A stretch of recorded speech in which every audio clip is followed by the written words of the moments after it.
Okay, class. I'm going to elaborate on the fiscal aspects and with a special focus on budgeting for nonprofit organizations. And this is an area that can really bedevil those who are not, directly involved with the accounting side of things, and yet in the role of managers of a section or division of a given nonprofit organization, you will invariably be called upon to either submit a budget directly, a proposed budget, or be involved in the budgeting process. And what makes this challenging, it's challenging for all organizations, but for nonprofit organizations, you, of course, have to budget based upon the resources that you know you are receiving. So you can't really begin your budgeting process and submit a budget based upon, say, pending grant funding that you may or may not get. And you're also dealing with a number of variables, again, depending upon the organization. But if you have any kind of transportation aspect, then you are at the mercy of the upkeep of the vehicles and of course of fuel prices. And as we know historically, and within recent history, fuel prices can vary dramatically over time, and particularly over a year. So you have to accommodate that, and the good rule of thumb is to really consider worst case scenarios and say if you are budgeting for fuel needs for a fleet of vehicles, I think you should be adding basically $1 a gallon projected over the coming year, any coming year, simply to have that built in so that it doesn't blindside you later, particularly if you're heavily dependent upon those vehicles to do your activities. Another area that is one that, again, can obviously vary over time, but you have to anticipate for, and that is your personnel and your staffing, so that you are, of course, accommodated to staffing that's a significant, if not dominant side of the budget, your salary expenses, salary benefits and such. And so you have to make sure your staffing levels are stable. And if they're not stable, then you, again, in essence, do the best you can, and with an understanding that there are essential and then perhaps less essential duties that can be covered given prevailing staff levels. There's no getting around that stuff. You have to confront it and you have to plan for it. There are other variables such as utilities, rent.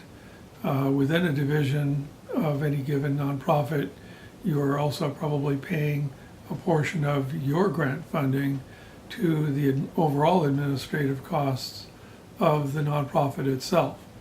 That's not uncommon, and that's usually understood that those administrative costs, and I've mentioned this before, they do vary widely, but the general rule of thumb is that a administrative overhead should be roughly 15%.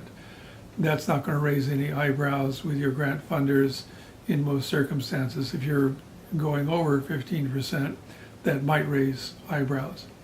And then if you're dramatically below that, that's also a little odd, and people are going to wonder how it is that you're getting by on the cheap.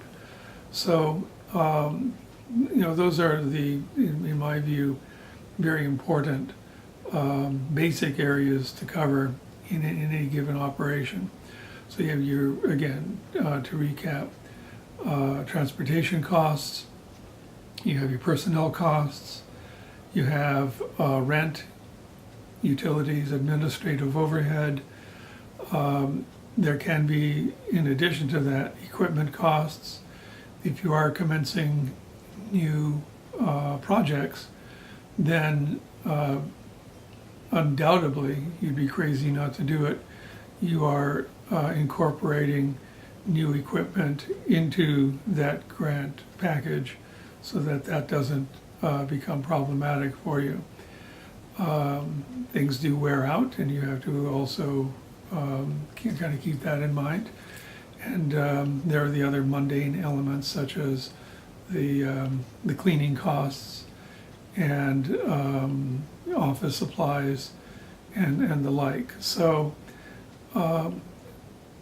much of this is covered in your budgeting and finance coursework, but for nonprofit organizations that are dependent upon grant funding, you really have to master the strategic elements, realizing that your budgets will hopefully be stable, but may vary dramatically depending upon the infusion or the withdrawal of grant funding as it occurs. So keep that in mind. That's something that you can't simply wish away, and never ever presume that you're going to get grant funding that has not yet been formally secured to cover expenses moving forward.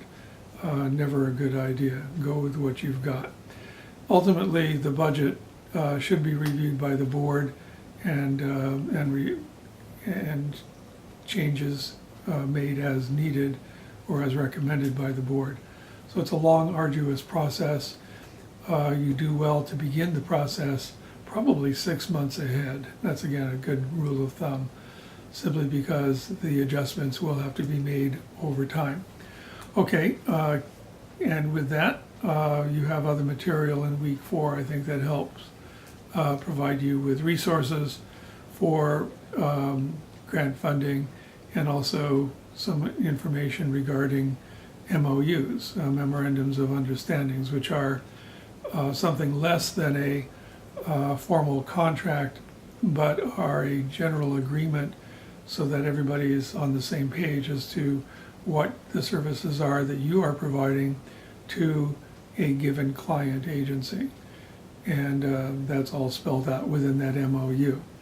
So you have a little exposure to what a model MOU form looks like, so that again you're much further ahead in the game. That's another part of the budget planning, by the way.